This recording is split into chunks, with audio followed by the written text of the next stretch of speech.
Yo, I'm back. I had to do a part two though, you know what I'm saying, Basically, and I'm gonna talk about music right now because now I'm getting back to talking about music.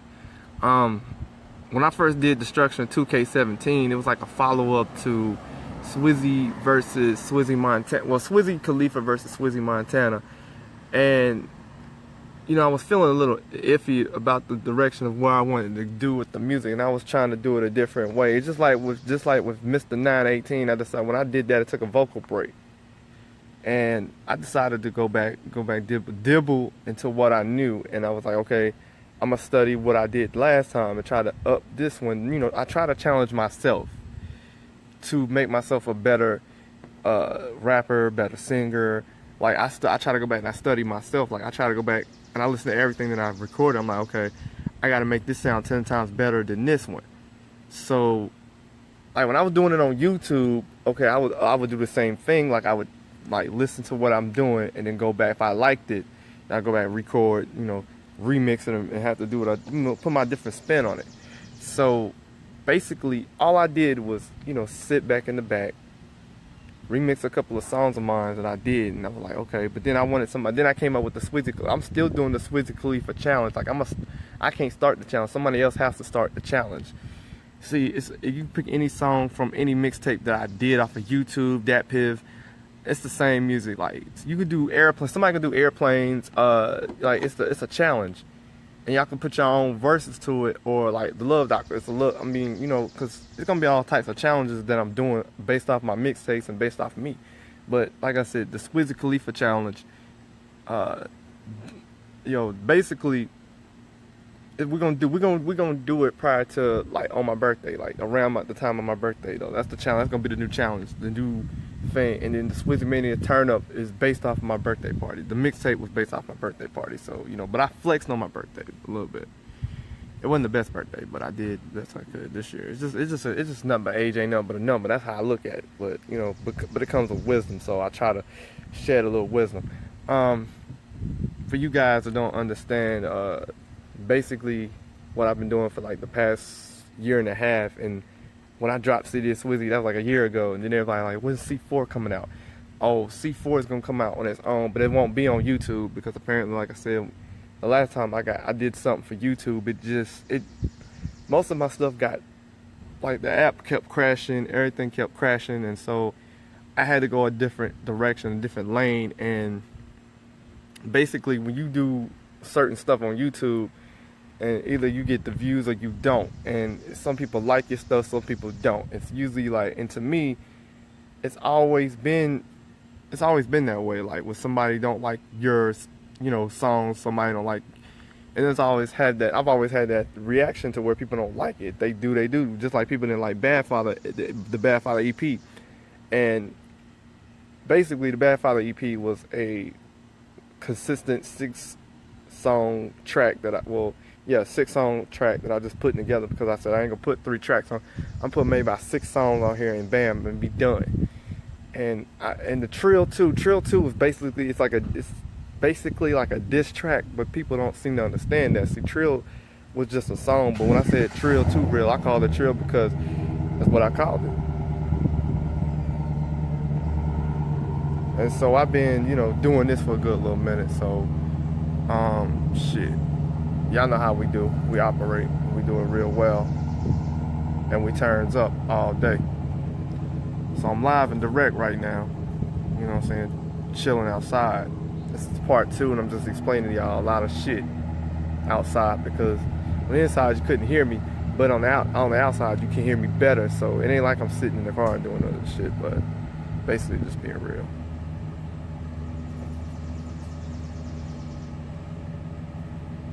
And so, giving y'all that directive history on Destruction 2K17.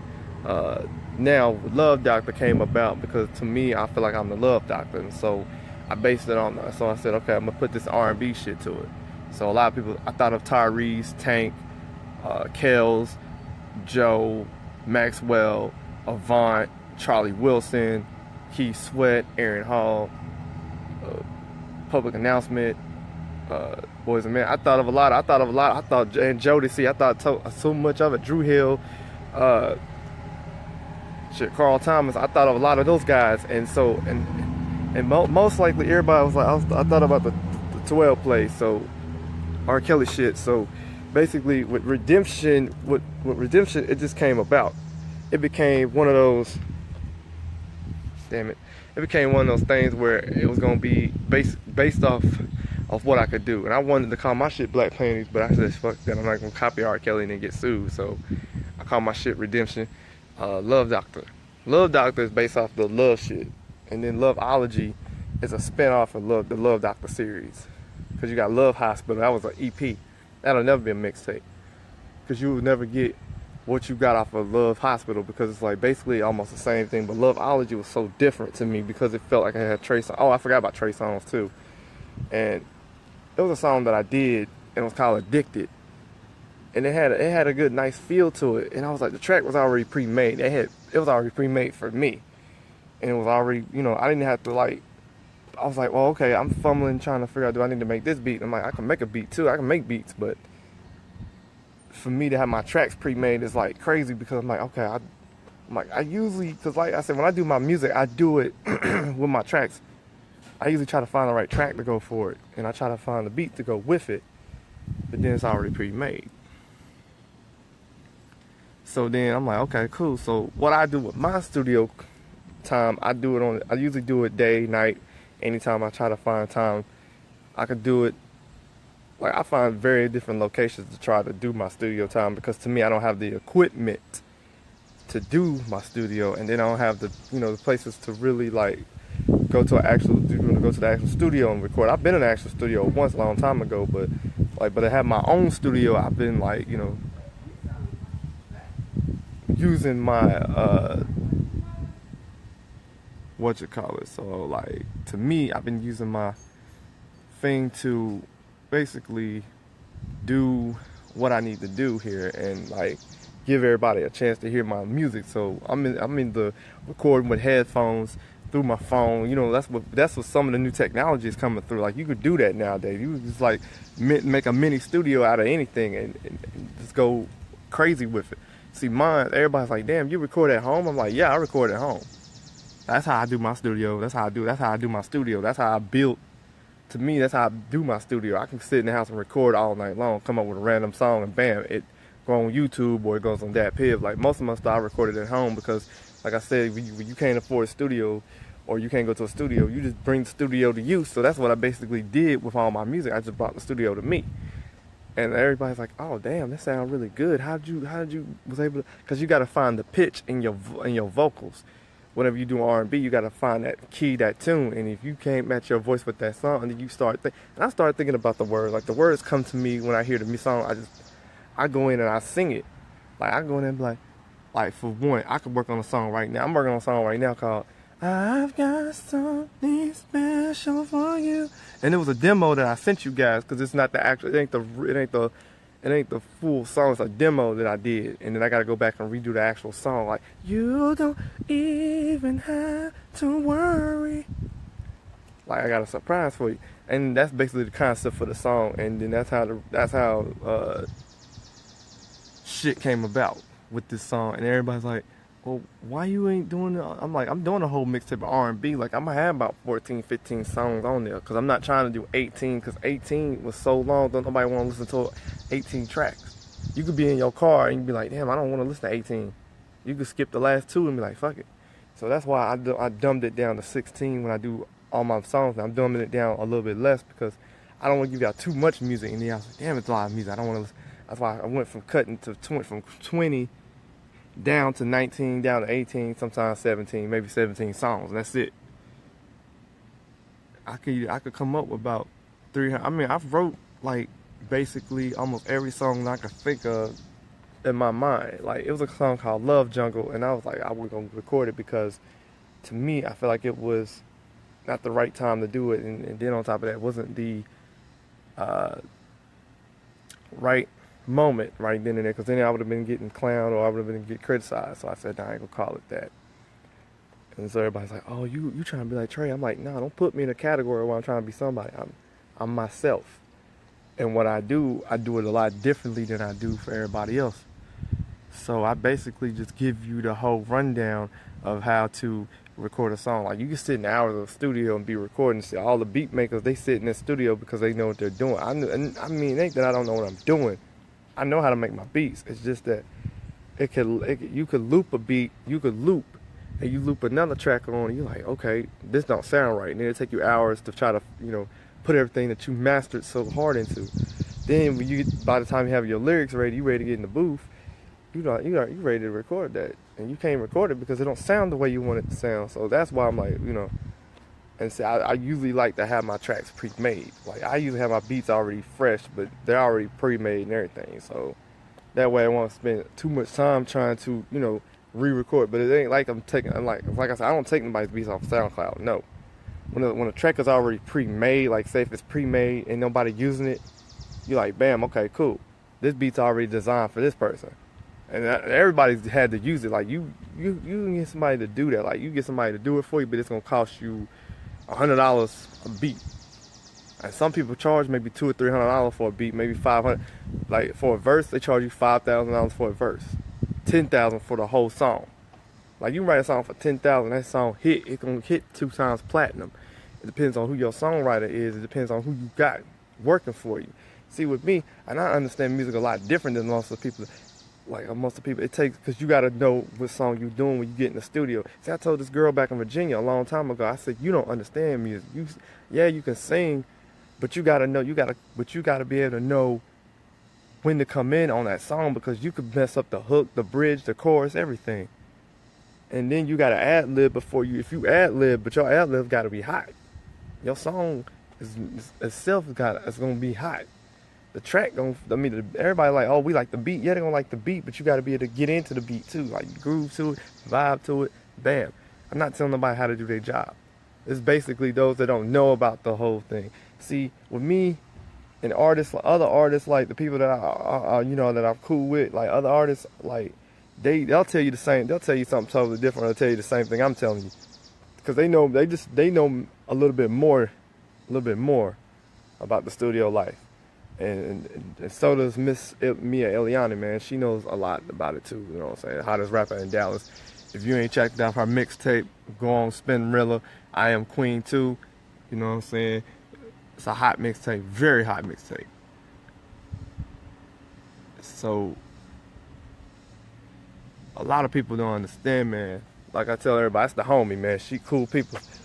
I vibe off of her music. I ain't never you know what I'm saying, rode off her coattail or nothing.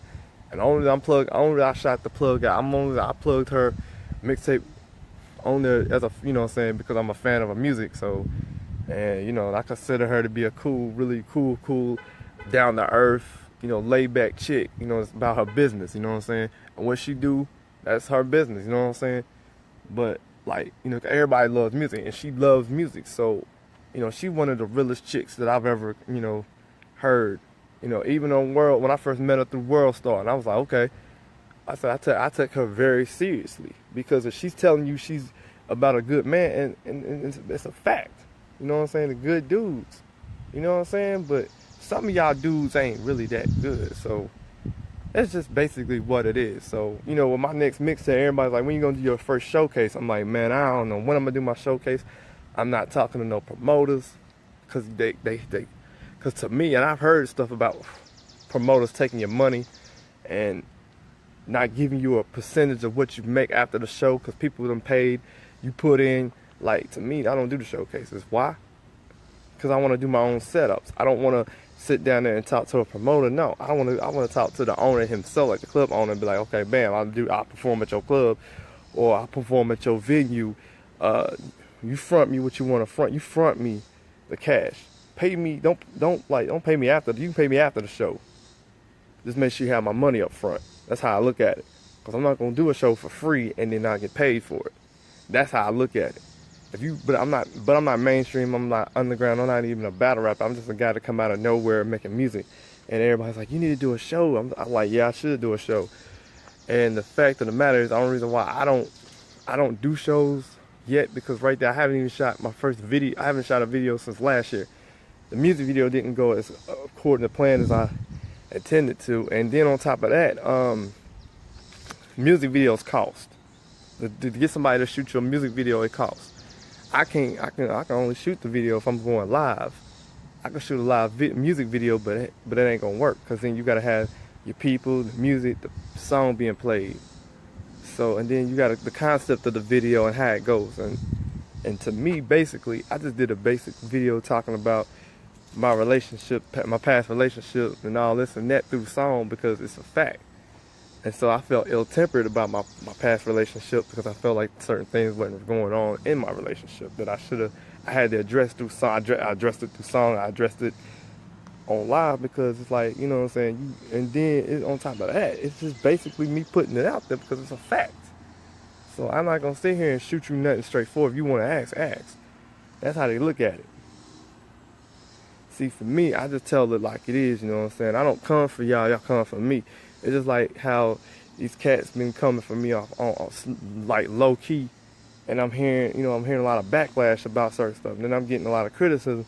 So I'm like, who is y'all to criticize me? And it comes from me. So I came back and I clapped, and when I clap back, and I clap back at whoever and whenever, because it's like, to me, basically, you saying that I'm a sucker, so I responded back. If you a sucker, you a sucker, because I don't associate with suckers. I don't associate with lames. If I think you a lame, you a lame. That's how I look at it. I mean, if you ain't rocking with Swizzy Nation, Team Money all day, KP fam, FT for life, then you a sucker. So I just basically put the spin on a whole lot of shit, and I just do a whole lot of shit my way. So, and a lot of shit gets sideways. A lot of my words get misused, and then people seem to think that I just be out here talking shit. Like, oh, Swizzy, you talking shit, bro. Swizzy, you full of shit, bro. I'm like, I ain't full of shit. I'm just all about this music. And to me, I ain't gotta diss you. I can diss you subliminally. You wouldn't even know I'm dissing you. So this is basically putting it out there. Like I said, with Trill, when I first dropped Trill, I was in the first part of Trill was on Mr. 74 EP. And then Trill 2 came out on Bad Father EP, and Trill 2, they say Trill 2 was one of the hardest EPs one of the hardest songs of the EP they ever heard. Like, somebody said, how did you come up with Trill 2? I was like, I was in an ill mood. I was really ill because I was, I had a problem. I had an issue with someone, and I said, I'm not gonna, you know what I'm saying? I mean, y'all, oh shit.